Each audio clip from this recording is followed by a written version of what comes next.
fell in love with Iceland on my first visit. There were so many amazing waterfalls, beautiful landscapes, and epic seascapes in this tiny island it was just hard to believe.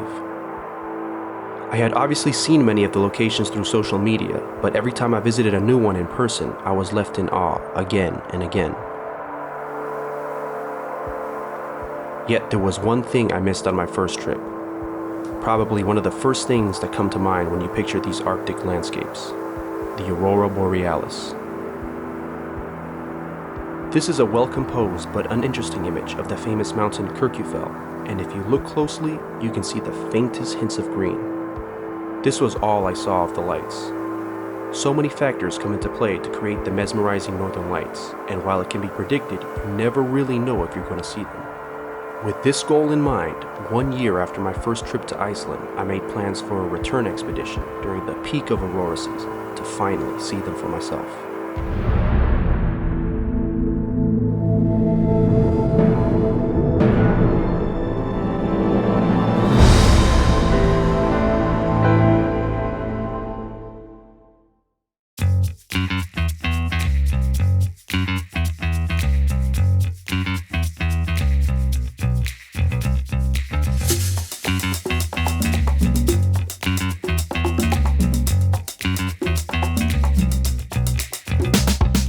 Every photography trip starts with a lot of planning. While traveling light is a must, it's also necessary to bring the right gear, because as a one-man production crew, I will be taking photos, shooting video and time lapses, and flying drones, all while documenting the journey for the vlog.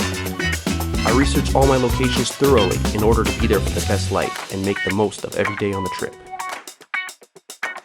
Mood boards, itineraries, and maps are prepped weeks before the flight, and everything is locked in, leaving just one X factor: the weather.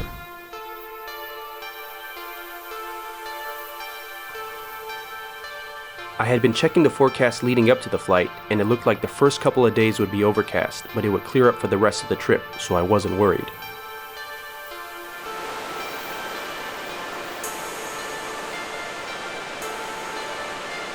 My planned itinerary took us counterclockwise around the island, skipping or making quick stops at locations I had already visited on my previous trip to check out new ones this time around.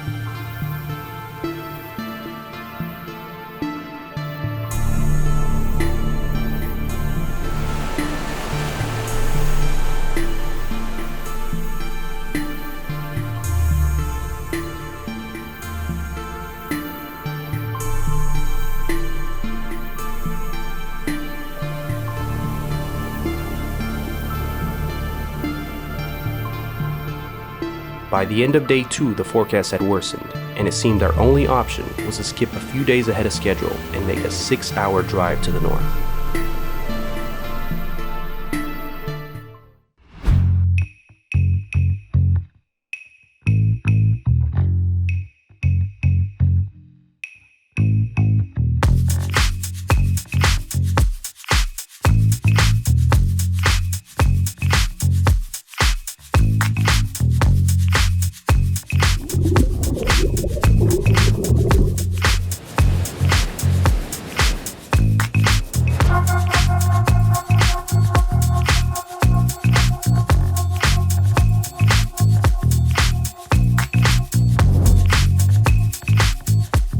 Levyliotar Canyon was the first location heading north, and while it wasn't sunny, it was such a relief to finally be out of the rain.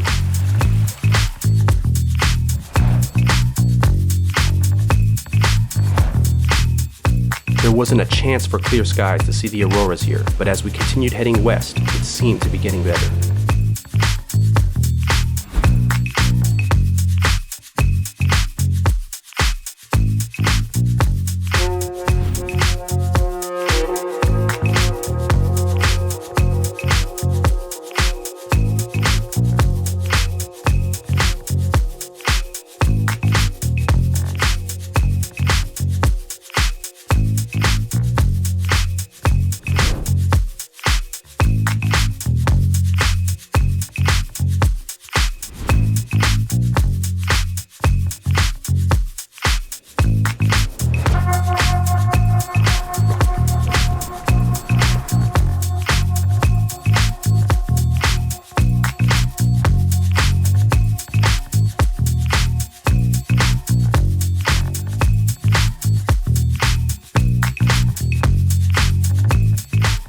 Forecasting the northern lights can be done with a variety of special apps. The strength of the lights is measured on a KP scale from 0 to 8, and anything above KP3 should be visible to the naked eye, taking cloud cover into consideration, of course. The app gives you solar wind and other technical info, but between the KP rating and cloud cover maps, you should be able to position yourself for the highest chances of seeing them. The exact time and duration, however, is unknown, and that's where luck comes into play.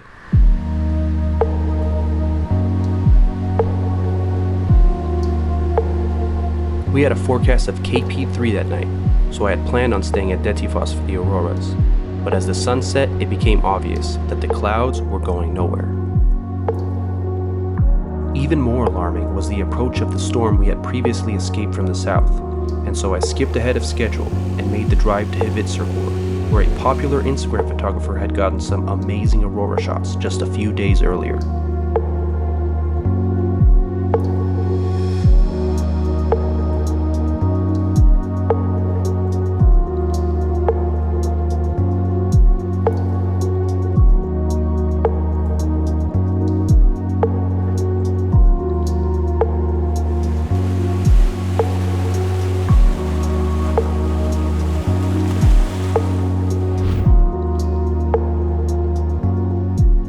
Spent the day in the area, and another promising aurora forecast was brewing. However, after a disappointing sunset, I made another judgment call. Kirkjufell was about 4 hours away, but makes for a great subject when composing an aurora shot.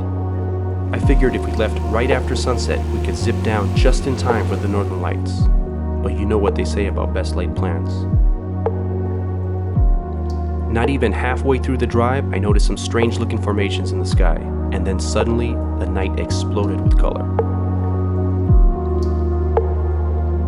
In my excitement, I began to drive more quickly, trying to arrive before the lights ended their dance. 3 hours and a $300 speeding ticket later, we pulled up to a cloudy-skied Kirkjufell. Even if the lights returned that night, as they sometimes do, the weather had betrayed us. The next day, I studied the forecast and cloud cover maps intensely. While most of the island looked spotty, only a small stretch of the southern coast near Diamond Beach would have clear skies for sure. It will be a grueling 8-hour drive, but I only had a few more days left on my trip, and with a forecasted KP4 that night, we filled up the tank and rolled out.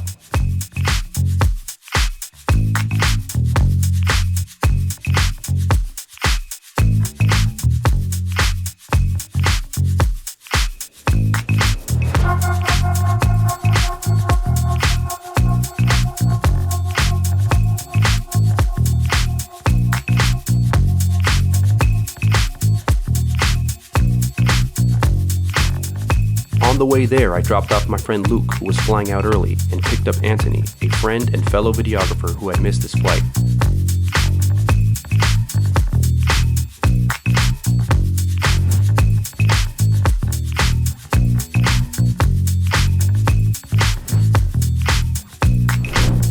We made a quick stop at Reynisfjara for sunset, and arrived at Diamond Beach with still no auroras in sight. The forecast had downgraded to a KP3, still. There was nothing left to do but wait.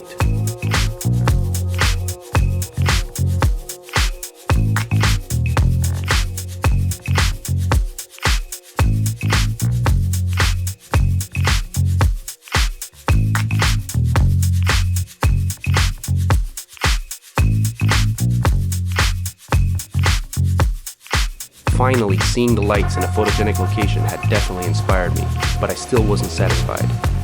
They had been bright, but not breathtaking, and ended relatively quickly. There had been a KP5 forecasted on the app for several days now, and the day had finally come. With the clouds moving in, I headed even further east, several hours away, to the famous beach of Stokksnes.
The auroras in the sky had been almost blinding and lasted for hours. It was the night I had been waiting for all week. Standing there in the cold darkness, watching these supernatural emerald waves dancing in the sky was absolutely awe-inspiring. One can only imagine the feeling of our ancestors bearing witness to these gods or spiritual beings looming brightly overhead.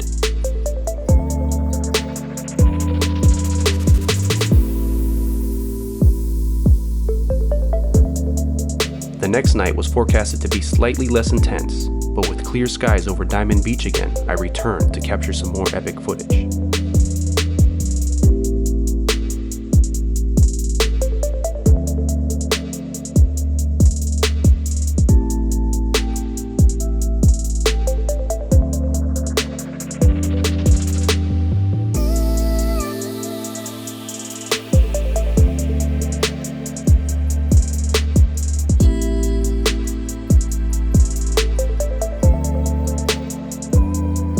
Couple more days on my trip, but it was safe to say that although it had been an arduous week between early mornings, late nights, and long drives, the expedition had been a great success, and I look forward to my next trip to the land of fire and ice.